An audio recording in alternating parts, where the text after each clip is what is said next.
인데요. 이제 앞으로 성경 일독학교도 있고 하니까 오늘 출애굽기 1장 전체의 말씀을 한 절씩 서로 교독하시면서 한번 쭉 읽어 보면 좋겠습니다. 1절부터 제가 먼저 읽도록 하겠습니다. 야곱과 함께 각자 자기 식구를 데리고 이집트로 간 이스라엘 아들들의 이름은 루벤, 시몬, 레위, 유다, 이사갈, 스불론, 베냐민, 단, 납달리, 갓, 아셀입니다. 요셉은 이미 이집트에 있었습니다. 야곱 스라의 자손들은 모두 70명이었습니다. 요셉과 그의 형제들 그리고 그 시대의 사람들은 다 죽었습니다. 그러나 이스라엘 자손은 자식을 많이 낳아 크게 번성하고 대단히 강대해졌으며 땅에는 이스라엘 자손들로 가득 차게 됐습니다. 요셉을 알지 못하는 새로운 왕이 일어나 이집트를 다스렸습니다.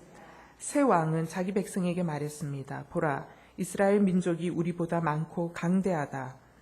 자, 그러니 우리가 그들을 대할 때 지혜롭게 행동하자. 그렇지 않으면 그들이 더 많아져서 만약 전쟁이라도 일어난다면 우리의 적들과 연합해 우리를 대적해 싸우고 이 땅에서 떠나야 할 것이다.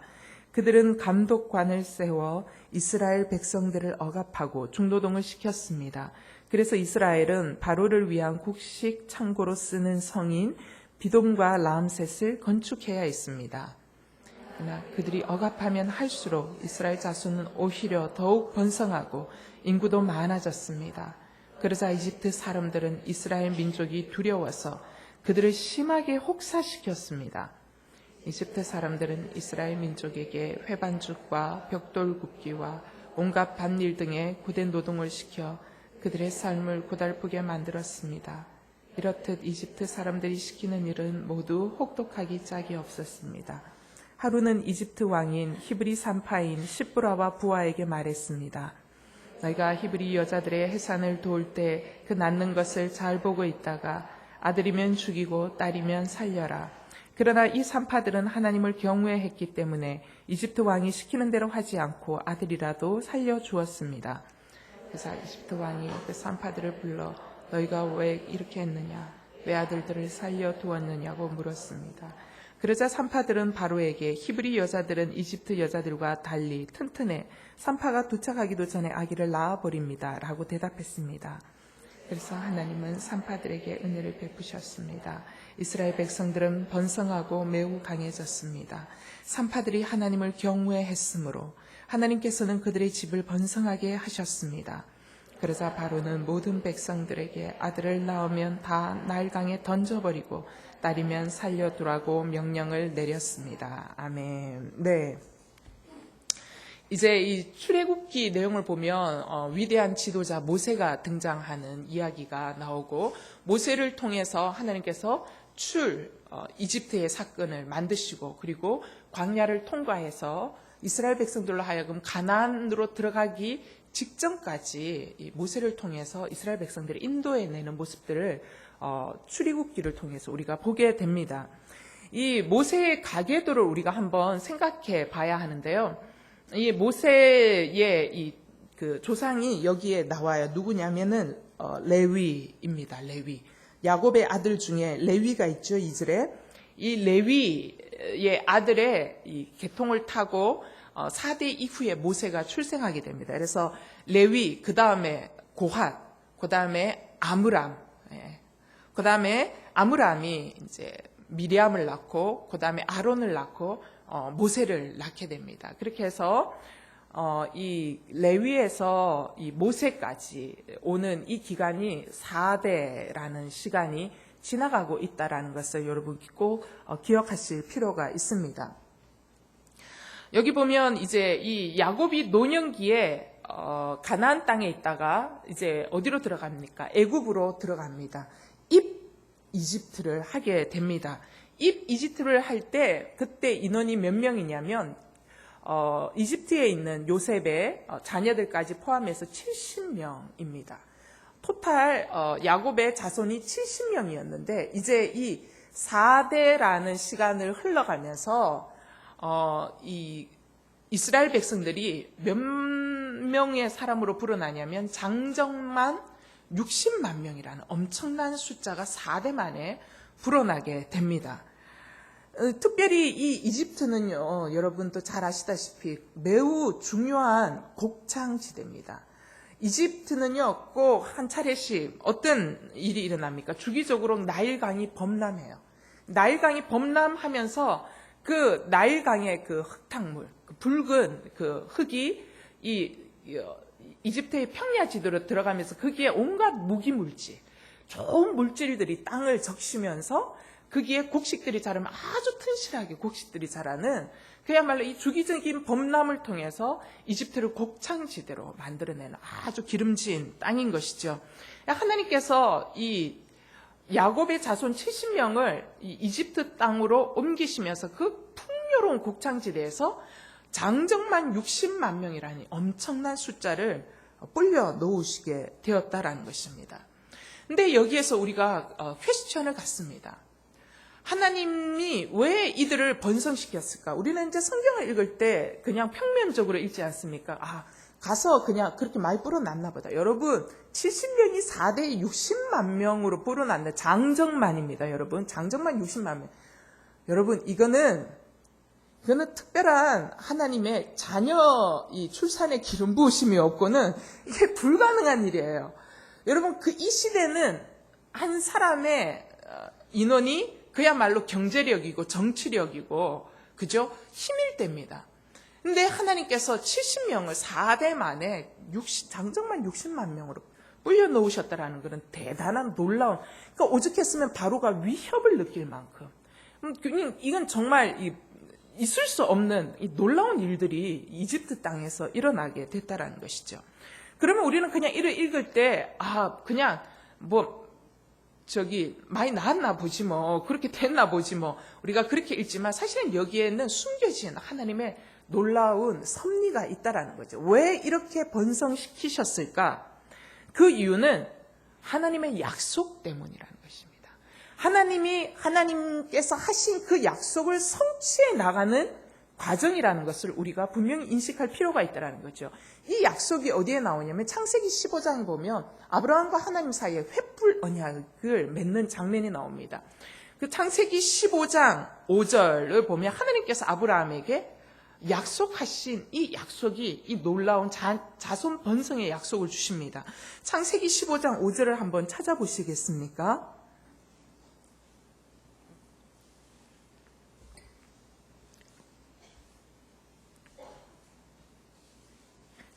네, 창세기 15장을 잠깐만 한번 펴놓아 주셔요.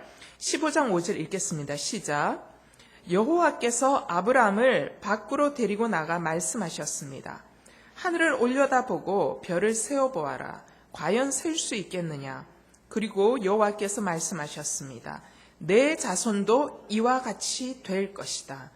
여러분, 무자한 아브라함이 엘리에셀이나 내 후사를 있게 되겠지요라고 얘기했을 때 하나님이 이 약속의 말씀을 주시는, 하늘의 무별 셀 수 없지 않느냐, 네 자손이 그와 같이 될 것이다. 하나님이 이 70명의 이 야곱의 이 자손들을 이집트 땅으로 옮기시면서 이 약속의 과정을 성취해 나가고 있다는 것입니다. 그러나 다만 이스라엘 백성들은 이것을 기억하지 못했을 뿐이에요. 그러나 그들은 이것을 기억하지 못했지만 하나님은 어떻게 해요? 아브라함에게 약속하셨던 그 언약의 약속을 성실하게 지금 이행하고 계시고 있다라는 것입니다. 왜 이토록 자손이 번성했을까? 하나님의 약속을 하나님은 지금 성취해 나가고 계신 과정이었다라는 것입니다. 자, 그런데 이렇게 성취해 나가고 계신 그 과정 가운데 8절, 요셉을 알지 못하는 새로운 왕이 일어났다라고 했습니다. 왜 하필이면 이제 이 시점에 와서 요셉을 알지 못하는 새로운 왕이 등장하게 되었을까? 이제 이 7절까지 쭉 흘러내려오다가 8절 되면 장면 전환이 완전히 일어나는 모습이거든요. 요셉을 알지 못하는 새로운 왕이 일어났다. 여기에 대해서도 우리가 퀘스천을 가져봐야 한다라는. 왜 요셉을 알지 못하는 새로운 왕이 등장하게 됐는가? 그냥 등장했나 보다, 그래서 고생하나 보다라는 것이 아니라 여기에도 숨겨진 하나님의 섭리가 있다라는 것입니다. 그 섭리가 뭐냐면 바로 하나님의 약속의 말씀이 성취되기 위한 과정 가운데 놓여 있다라는 것입니다. 그 약속의 말씀이 뭡니까? 출애굽기 15장 13절. 아까 여러분 제가 창세기 15장 펴놔라 그랬죠? 창세기 15장 13절 다 같이 읽겠습니다. 시작. 여호와께서 그에게 말씀하셨습니다. 너는 분명히 알아라. 내 자손이 다른 나라에서 나그나되 그들을 섬길 것이며 400년 동안 그들은 내 자손을 괴롭힐 것이다. 그러고 나서 14절에 보면 이제 섬기던 민족을 반드시 심판할 거고, 내 자손이 많은 재산을 갖게 나오게 되고, 16절에 보면 더 정확하게 나옵니다. 네 자손은 4대 만에 여기로 돌아올 것이다. 이제 어떤 시점이 다가오고 있어요? 모세가 태어나는 시기 직전 4대째가 지금 4대째를 향해서 나아가고 있다는. 하나님은 매우 성실하게 당신의 약속을 이행해 가고 있다라는 것입니다. 자, 아브라함과 맺은 언약의 약속을 성실하게 성취해 나가시는 하나님의 역사하심을 보여주는 구절이 바로 이러한 구절이라는 것입니다.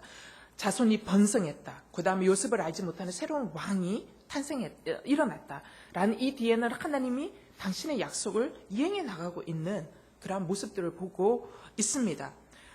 그러면 하나님이 왜 번성시키기도 하시고 또한 새로운 왕이 등장하게 하셨을까? 왜 하나님은 4대 만에 오게 하고 또 이스라엘 자손이 번성하게끔 하시는 약속을 주셨을까? 거기에는 큰 그림이 있다라는 것입니다. 하나님이 우리에게 축복해 주시는 이 성경 안에 너무나도 많은 메시지의 약속들의 말씀이 있지 않습니까? 그 약속 말씀을 여러분 붙들 수 있게 되기를 바랍니다. 그 약속을 붙들 때 하나님 그 약속을 성취하시는 분이세요. 그러나 그 단편적인 한 단어를 가지고 성취하시는 분이 아니라 이 성경 안에는 거대한 하나님의 그림이 그려져 있다는 것이죠. 이 거대한 하나님의 그림을 우리는 배울 거예요. 이제 9월 달부터.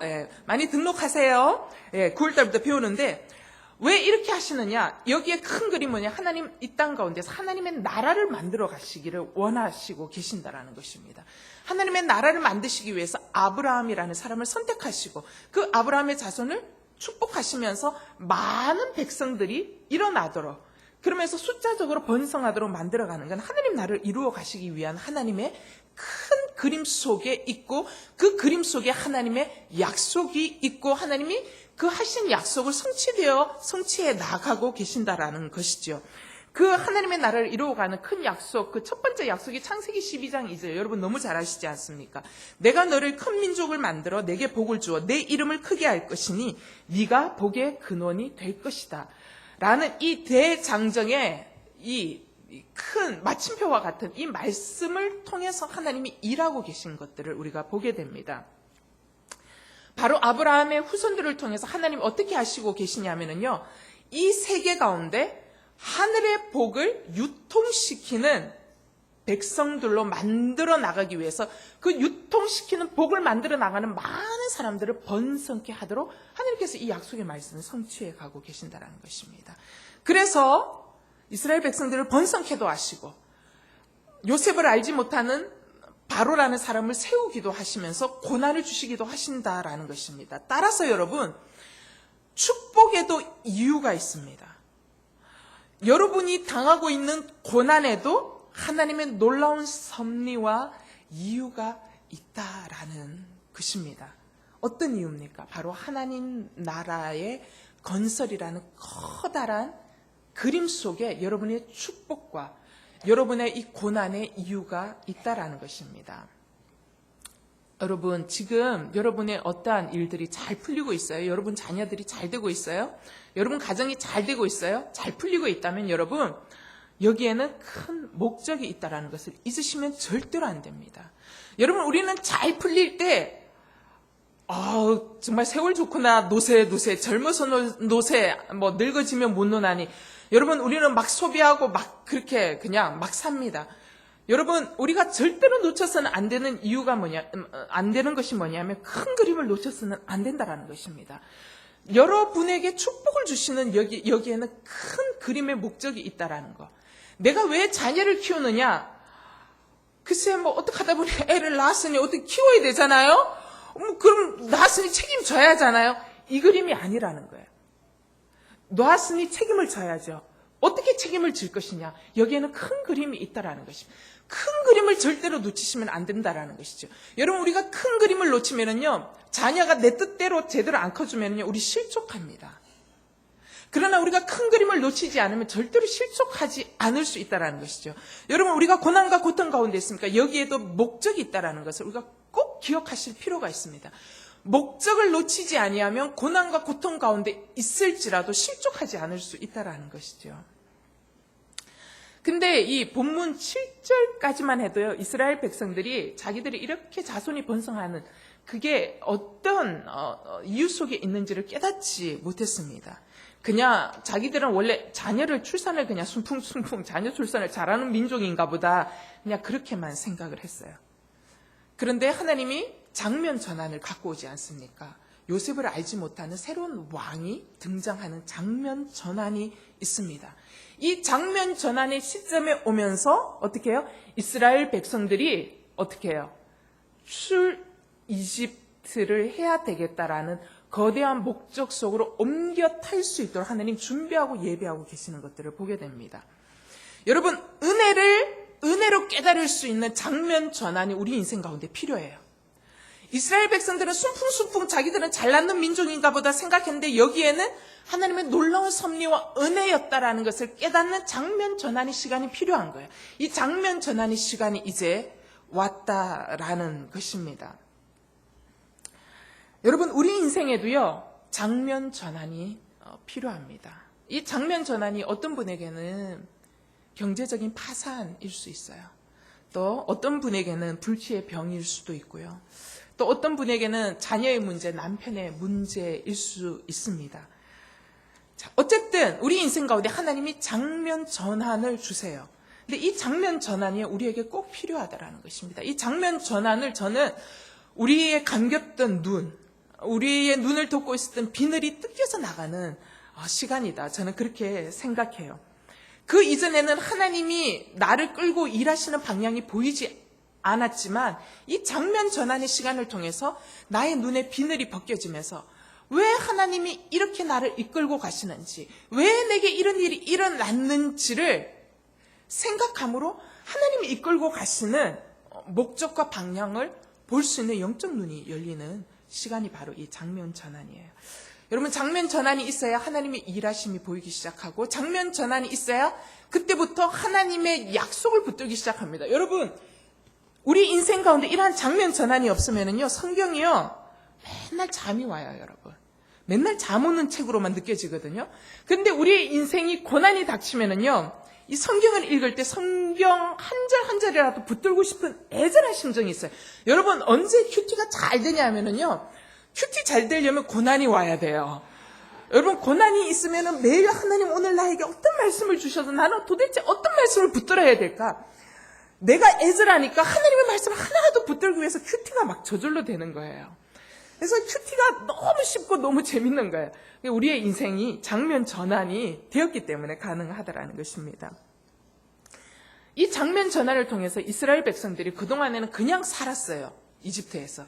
근데 이 장면 전환의 계기를 통해서 이스라엘 백성들이 어떻게 하기 시작하냐면 하나님께 부르짖는 계기를 얻게 됩니다. 출애굽기 2장 23절에 보면은요, 이스라엘 백성들이 이 장면 전환을 통해서 막 고통과 고난이 오거든요.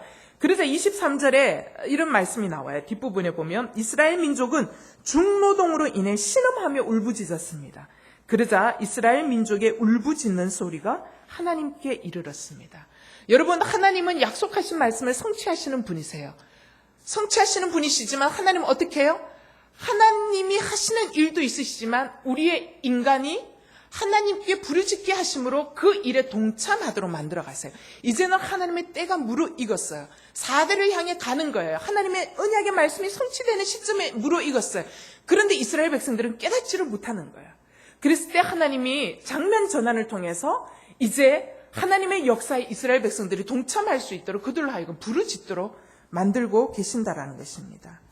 여러분, 평온할 때는요, 하나님의 은혜가 은혜로 잘 안 보이고요, 은혜가 은혜로 해석이 잘 안 돼요. 그냥 사는 거예요. 근데 이 고난이 오고 고난의 시간을 통과하고 나면 내 인생 가운데 벌어지는 모든 사건이 은혜로 해석이 돼요. 그리고 이 인생의 사건이 고난이 올 때, 이게 하나님이 나로 하여금 어떤 방향으로 끌고 가시려고 하는 것이구나라는 것들이 확실치는 않지만 어렴풋하게 이해가 되어지는 것이 바로 이 고난이라는 장면 전환이라는 거예요. 여러분, 제가 인생에 참 이 광야를 긴 혹독한 광야를 지나가면서요. 이 광야를 지나가기 전에는 그냥 옛날에 학교 앞에서 떡볶이 사 먹을 때 그냥 떡볶이가 사 먹는 게 맛있어서 사 먹지 그렇게 감사한 줄은 몰랐어요.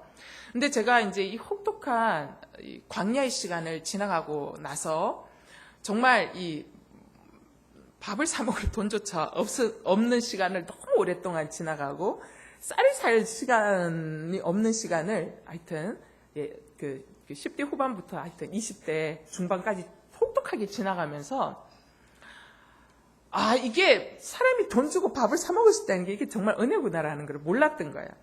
그러다가 이제 하나님을 만나고 기도를 하면서 이 고난을 통과하면서 하나님 주신 은혜들을 경험하잖아요. 그러면서 나의 눈이 점점 시야가 이제 넓어지면서 하나님의 개입하심을 이해하고 보게 되잖아요.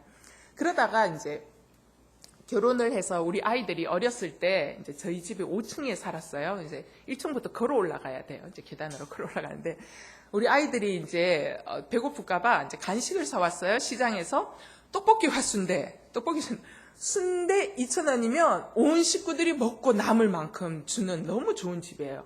그 떡볶이 2,000원, 순대 2,000원을 들고 막 신난다 하고는 계단을 이렇게 막 올라가고 있었어요. 계단을 올라가는데 성령님이 제게 말을 걸어오셨어요.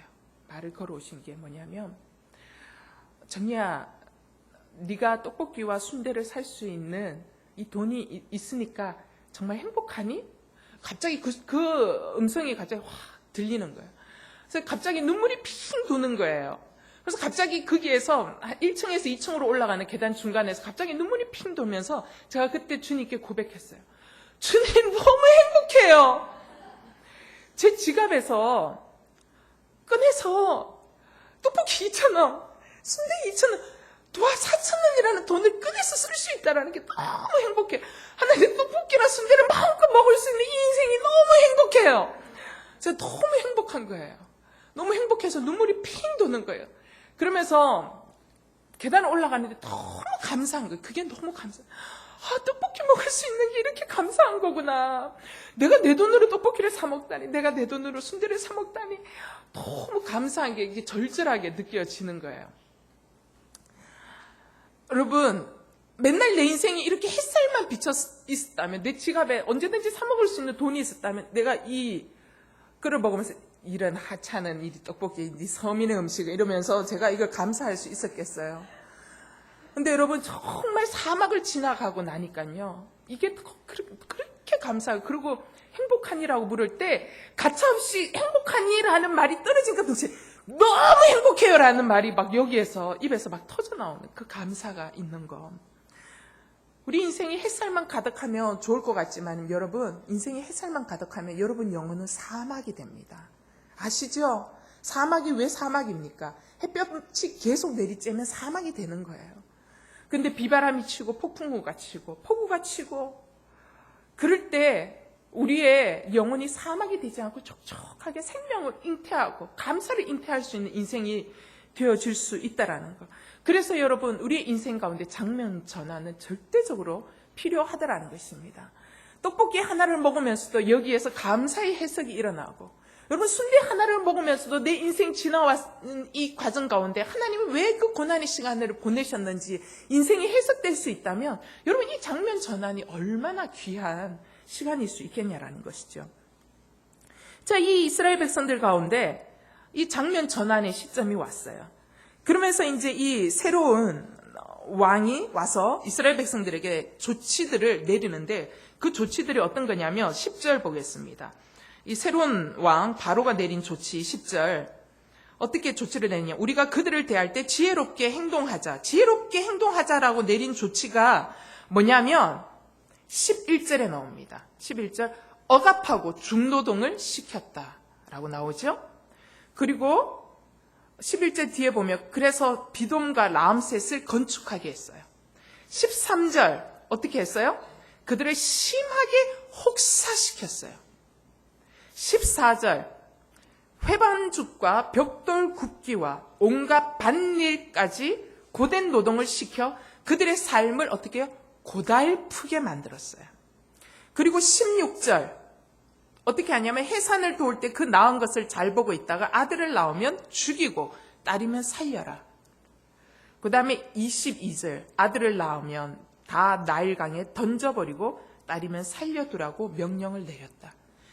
이 장면 전환 가운데 새로 올라온 이 바로 왕이 지혜롭게 행한 처사가 뭐냐면 이스라엘 백성들이 딴 생각 못하도록 더욱더 압박하고 누르고 남자 아기들 태어나면 죽이고 하는 힘으로 지배하는 것이 바로의 지혜였다라는 것입니다. 여러분, 오늘날에도요, 사단은 여러분을 흔드는 지혜가 뭐냐면 힘으로 누르는 거예요. 여러분, 돈으로 누르는 거예요. 권력으로 누르는 거예요. 그 이전에도 이 사단의 전략은 먹혀 들어갔고요. 오늘날에도 이 사단의 전략은요, 먹혀 들고 있다라는 것입니다. 얼마나 많은 사람들이 이 권력 앞에 그리고 이 돈 앞에 무릎을 꿇게 되는지 모르겠어요. 특별히 이 시대의 신은요, 돈이에요, 돈. 그래서 사단이 사람들을 돈을 가지고 무릎 꿇게 한다라는 것입니다. 그러면서 사단이 오늘도 이 돈이라는 강력한 힘 앞에 크리스천들이 정말 그 은혜 가운데 살아가지 못하도록 틀고 있다라는 것이죠. 근데 재밌는 것은 뭐냐면 하나님의 은혜는 사단이 힘으로 권력으로 내려찍어 누르더라도 하나님의 은혜는 막을 수 없다라는 것입니다. 여러분, 인간의 지혜보다 하나님의 지혜가 월등합니다. 맞습니까? 인간의 능력보다 하나님의 능력이 월등하다라는 거죠. 그 증거 구절이 몇 절입니까? 12절입니다. 12절에 뭐라고 나와 있냐면 이렇게 나와 있어요. 억압하면 할수록 이스라엘의 자손은 오히려 더욱 번성하고 인구도 많아졌습니다. 여러분, 이게 신비예요. 억압하면 할수록 이스라엘 자손이 더 번성하고 인구도 많아지는 거예요. 여러분, 사단은 여러분의 남편을 억압할 거예요. 회사 가운데서 정말 크리스찬의 삶을 살아가지 못하도록 억압할 거예요. 크리스찬의 삶을 살아가며 핍박받도록 억압할 거예요. 여러분, 사단은 여러분의 자녀들을 크리스찬의 방법으로 살아가면 살아갈수록 바보 병신 소리 듣도록 억압할 거예요. 그럴 때 여러분 어떻게 하실 것입니까? 여러분 마음이 무척 괴로울 거예요. 괴로울 거예요. 그때 여러분 붙들어야 될 말씀이 뭐냐면 억압할수록 이스라엘 자손은 오히려 더욱 번성하고 인구도 많아졌습니다. 저희 딸이 이제 졸업하고 쬐끄만한 회사를 들어갔어요. 대기업 들어가려니까 못 들어가겠더라고요. 중소기업 들어가기가 너무 어려운 거예요. 쬐끄만한 회사에 들어갔는데 거기에 들어가서 크리스찬의 삶의 방법대로 사는데 맨날 전화로 울어요. 이제 그만둘 거라고. 어제도 그만둘 거라고 또 전화 왔어요. 그만둘 거라고. 이제 그 얘기를 이제 쭉 들어보니까 이제 일방적으로 그냥 참고 그 다음에 또 이제 얘기를 들어보면 그 안에 작은 회사에도 이렇게 암투가 장난이 아닌 거예요. 그리고 이렇게 이제 순하고 순진하고 그냥 들어주고 미안하다 하는 사람이 공공의 북인 거예요, 여러분. 적이 아니라 공공의 북. 그러면서 힘든 거예요. 정말 힘든 거예요. 그래서 이제 저는 항상 이제 하면 FM의 답을 이야기해요. 그래도 그 사람을 위해서 기도해야 된다. 네가 그 지금 훈련 받는 게 하나님 그 다음 스테이지에 옮겨가기 위해서 미리 그 사람들이 통해서 훈련받게 하고 세상이 이런 것이다라는 것을 네게 보여주기 위한 거고 더 악한 세상이 있다. 어쩌면 네가 감당할 만한 사이즈에 하나님이 넣었을 거다라고 이야기하면 우리 딸이 그래. 엄마가 안 당해봐서 그렇다고. 그 제가 마음속으로도 그래요. 안 당해봤으니까 담대하게 이야기하는 것 같아요. 제가 생각해도. 근데 느끼는 것은 뭐냐면 그런 이야기 들을 때 굉장히 괴로워요. 너무너무 괴로워요. 그렇구나. 근데 재밌는 거는 그럼 거기에 크리스찬이 없니? 크리스찬이 많대요. 크리스찬이 많은데 그들이 더 암투가 심하다는 거예요. 뒤에서 조종하고 뒤에서 욕하고 사람을 격려하기보다는 압박하고 그 다음에 실수했을 때 실수한 것들을 이야기할 수 있잖아요. 우리 딸의 의견은 엄마 누구나 다 실수할 수 있어. 근데 자기 밑에 이제 신입이 들어왔는데 그 신입이 계속 실수했다는 거예요. 그러니까 실수하면 자기는 이제 나도 그거 하면서 계속 실수했는데 이거는 이렇게 하면 돼요 하고 자기가 이제 가르쳐 주는데 그 이제 다른 이제 크리스찬 조금 자기보다 더 먼저 한 2년 정도 입사한 먼저 한 사람은 그냥 그걸 가지고 막 완전히 말로 사람을 다 죽인다는 거예요. 이렇게 못할 줄 몰랐다는 또 이럴 줄 알아서 안 뽑았을 거라고 막 하면서 사람이 가슴 비수를 꼽는 말을 하니 그러면서 그렇게까지 하지 않아도 분명히 실수한 걸 이 사람은 알고 있는데 조금 실수하면서 배우는 거다고 이렇게 실수했지만 다음에는 하지 말라고 얘기해도 충분히 그 사람은 실수한 걸 자책하고 있는데 그렇게까지 얘기할 필요가 있냐라고 이제 우리 딸은 이제 이야기하면서 너무 마음이 아프다는 거죠. 그래서 이제 그 사람이 이제 괴롭다 못해 이제 그만뒀다라는 거예요. 너무 이제 거기에 시달리다가. 많은 크리스찬들이 교회와 세상과 너무 다르게 살아가고 있는 모습. 그죠? 어떻게 그 회사에서 그 사람 한 사람의 문제이겠습니까? 우리의 자화상이라는 것입니다. 그거를 볼 때 더 열이 받는 거예요. 더 괴로운 거예요, 딸이. 예수 믿는 사람은 그러면 안 되는 거 아니냐고. 그러면서 근데 네가 지금 엄마인데 이제 이야기하는 것도 조금 그러는 것 같은데 이제 이야기하면서 이제 어려운 거예요. 근데 그런 얘기 들을 때 너무 괴로운 거예요. 제가 너무 괴로운 거예요. 여러분 우리의 자녀가요 세상 가운데 가면 정말 양을 늑대 가운데 보내는 것 같아요. 정말로 양을 늑대 가운데 보내는. 그러면서 정말 뱀처럼 지혜로운 지혜가 진짜 필요한 세대구나. 여러분 그런 말을 들을 때 어떻게 하시겠습니까? 과연 얘가 이걸 할 수 있을까? 걱정이 되는 거예요. 이런 곳에서도 서바이벌 할 수 있을까? 근데 내가 해줄 수 있는 것은 뭐냐면 그 말밖에 없어요. 괜찮다. 엄마가 너를 위해서 기도한다. 네가 훨씬 더 잘 될 거다. 하나님은 너를 기억하실 거다. 그리고 그 사람이 했던 그 모든 것들도 하나님은 기억하신다. 네가 나중에 직급이 올라가면 분위기를 바꿔라. 그때까지는 참아라. 그리고 이게 잘못됐다라고 생각하면 너는 그렇게 하지 않아야 되겠다라고 스스로 끊임없이 다짐해라. 그러나 엄마가 기도한다. 그리고 기도하면서 너도 이겨내라. 이 얘기밖에 해줄 수가 없다라는 거예요.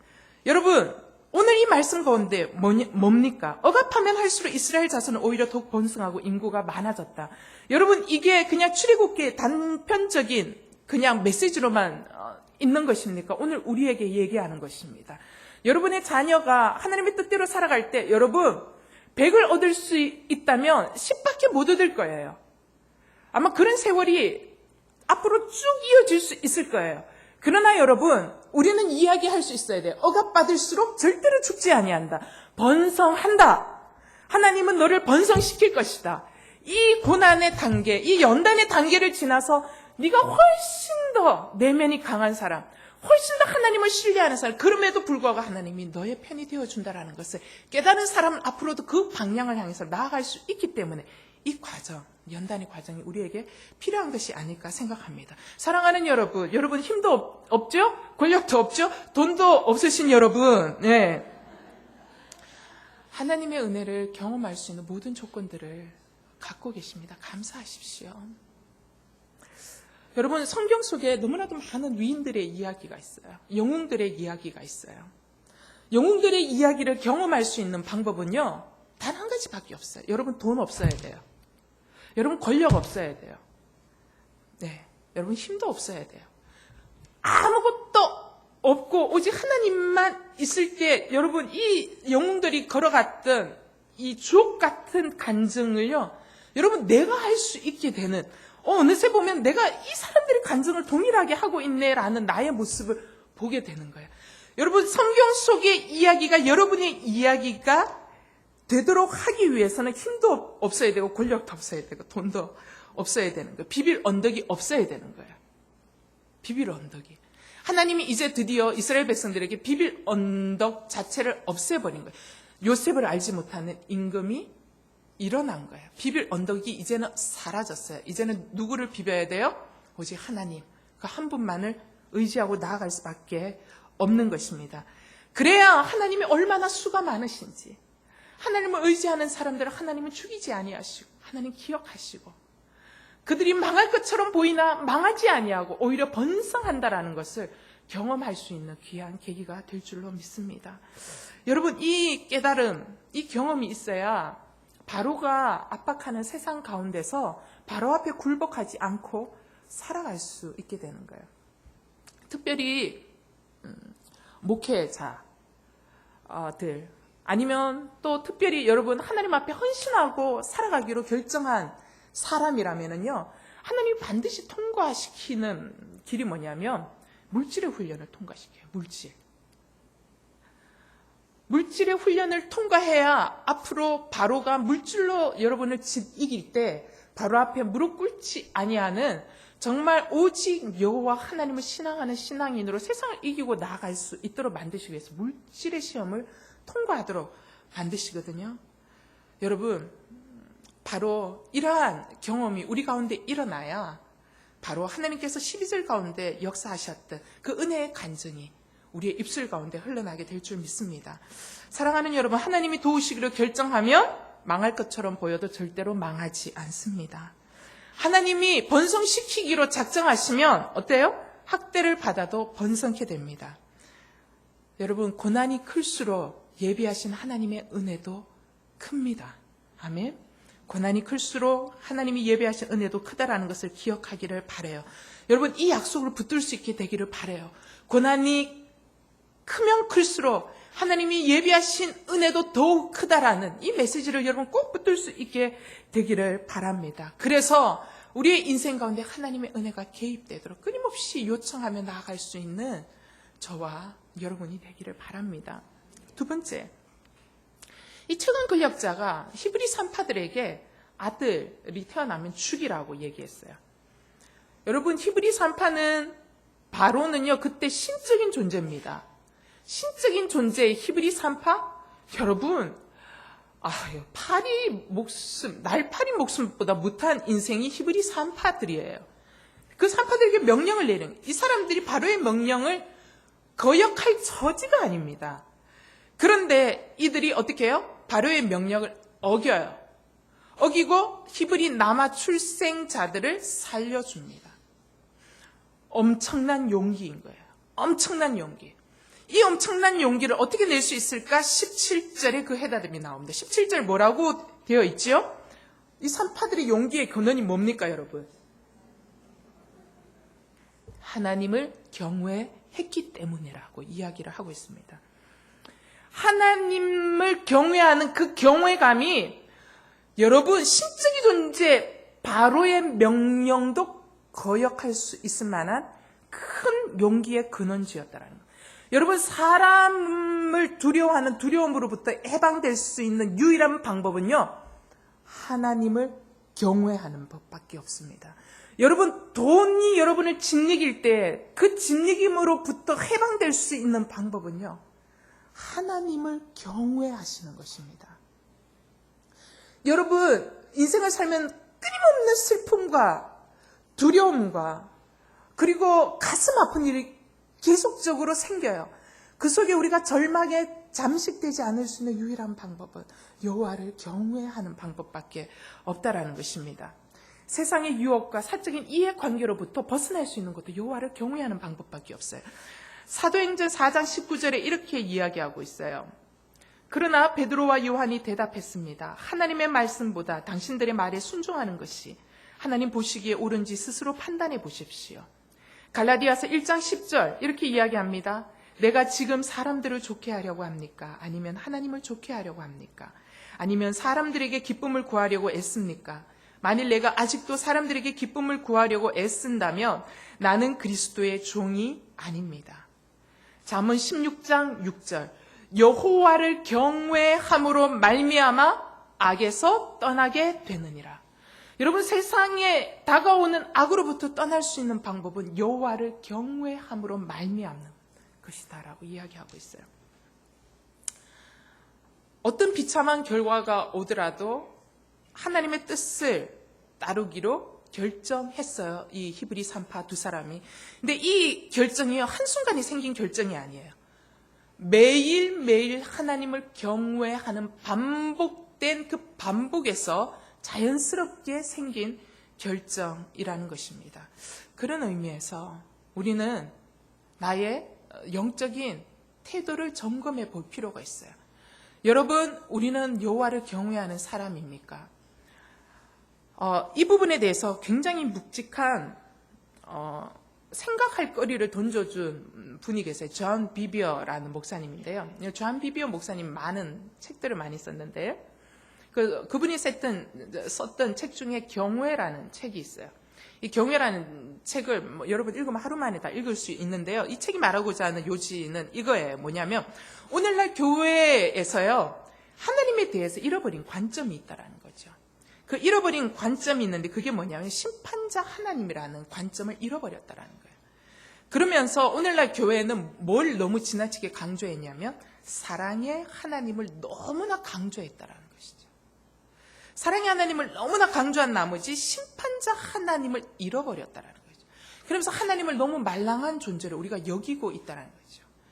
친밀한 하나님 굉장히 좋은 거죠.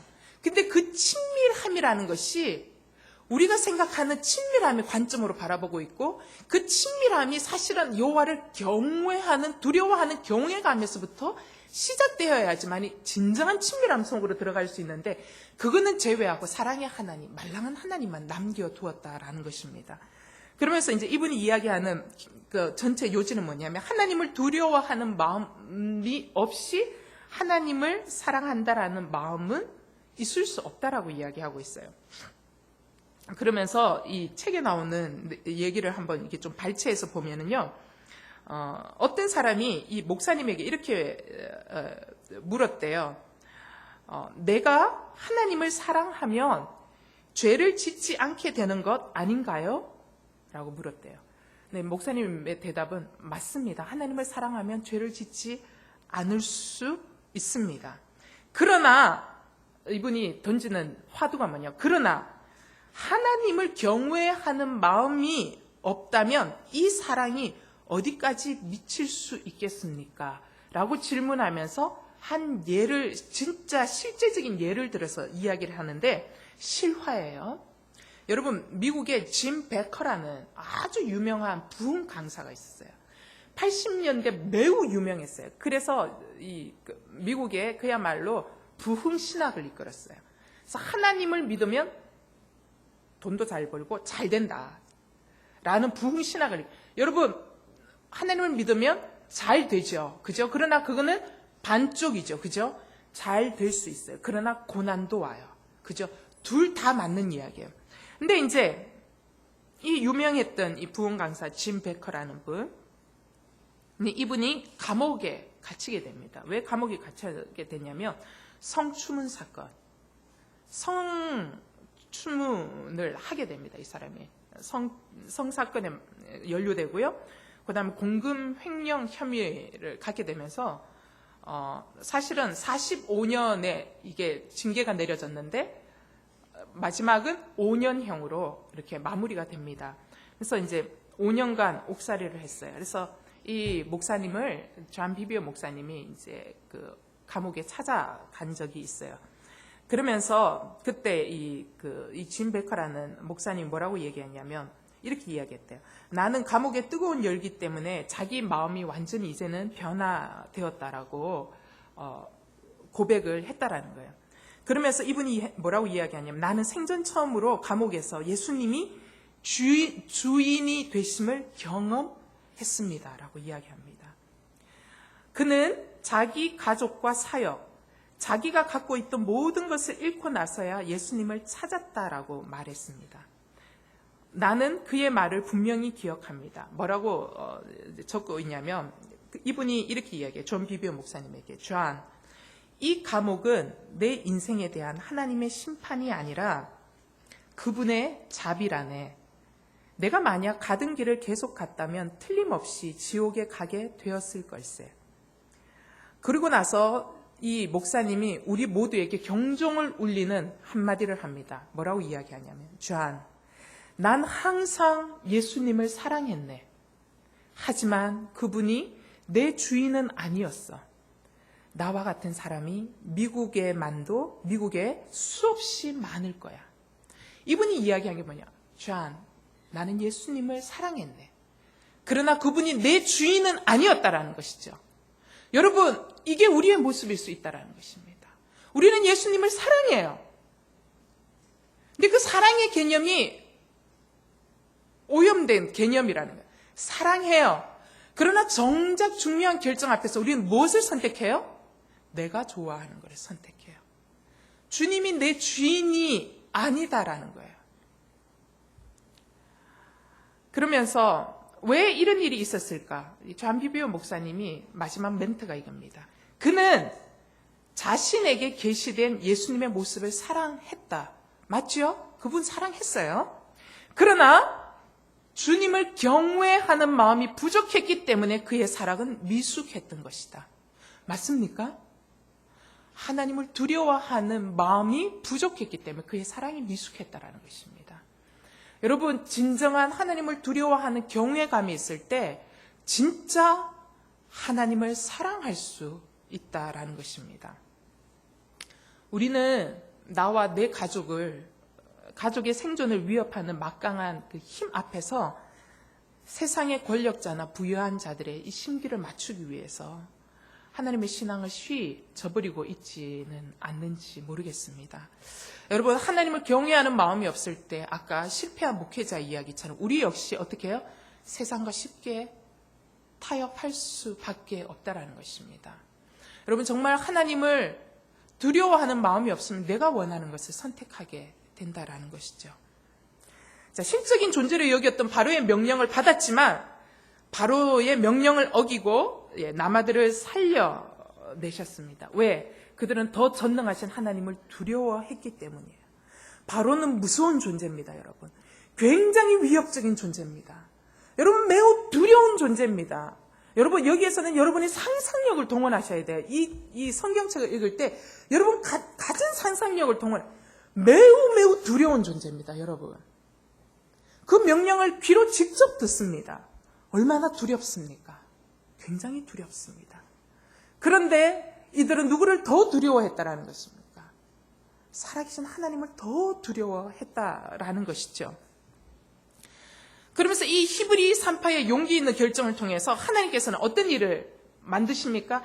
이스라엘의 대가 끊어지게 생겼어요, 여러분. 사단은요, 하나님의 이 구원의 역사, 하나님 나라를 만들어가는 큰 그림이 있어요.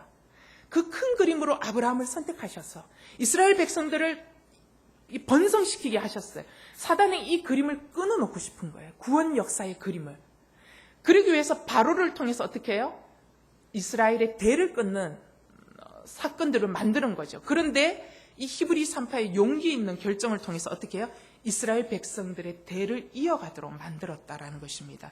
그러면서 바로는 생각하지 못했을 거예요. 감히 히브리 산파, 이 이름 없는 이 날파리 목숨과 같은 히브리 산파들이 감히 자기의 명령을 어길까라는 것은 상상조차 하지 못했을 것입니다. 그런데 하나님은 어떻게 해요? 바로의 그 상상조차 할 수 없었던 그 생각의 허를 찌르는 거예요. 히브리 산파들은 그 명령을 거역했다라는 것입니다. 그래서 히브리 산파들이 바로 앞에서 이야기하잖아요. 아니, 우리가 가기 전에 건강해가지고 그냥 애를 그냥 다 낳아버렸어요. 우리가 어떻게 손 쓸 틈도 없이. 그럴 때 바로가 그 이야기를 믿지 않습니까? 그죠? 왜냐하면 감히 이 인간들이 자기의 명령을 어길 수 없다라고 생각하고 있기 때문이에요. 그 엄청난 자만심이 이 산파들의 이야기도 그냥 그대로 믿게 되는. 여러분, 그와 동시에 하나님은 뭘 선포하십니까? 세상 왕이었던 바로가 아닌 온 우주의 왕이신 하나님을 경외했던 산파들에게 복을 내리십니다. 복을 내리심으로 하나님 이스라엘 백성들에게 어떤 메시지를 던지십니까? 진짜 우리가 누구를 두려워해야 복된 인생을 살아갈 수 있는지에 대한 화두를 던지고 계신다라는 것입니다. 이 화두는 이스라엘 백성들에게만 던지는 것이 아니라 오늘 출애굽기를 다시 읽고 묵상하는 우리들에게 던지는 화두라는 것입니다. 여러분, 사단은요, 우리를 죽일 것처럼 달려들 겁니다. 여러분, 굉장히 두렵습니다. 정말 굉장히 두려워요. 죽을 것 같은 두려움이 엄습해 옵니다. 세상과 타협하지 않으면 끝장입니다, 여러분. 끝장인 데까지 나를 몰고 갑니다. 이럴 때 여러분 어떻게 하실 것입니까? 하나님은 오늘 본문 가운데 진짜 두려워야 해야 할 대상이 무엇인지, 그리고 그 두려워야 해야 할 대상을 선택했을 때 하나님 어떤 축복을 주시는지에 대한 메시지를 우리에게 주고 있다는 것입니다. 여러분, 하나님을 선택하는 것 때문에 나는 사업이 완전히 우장창 내려앉는 분을 봤어요. 그전엔 그분이 사업이 너무 잘 됐거든요. 사업이 어떻게 그렇게 잘 됐어요? 사업 잘 된 이유가 있더만요. 뒤에 든 커미션 주고 또 술도 돌리고 이렇게 하면 잘 된대요. 쉽게 잘 된대요. 그래서 그분이 우리나라 인테리어 업계에서는 10위권 안에 드시는 분이셨어요.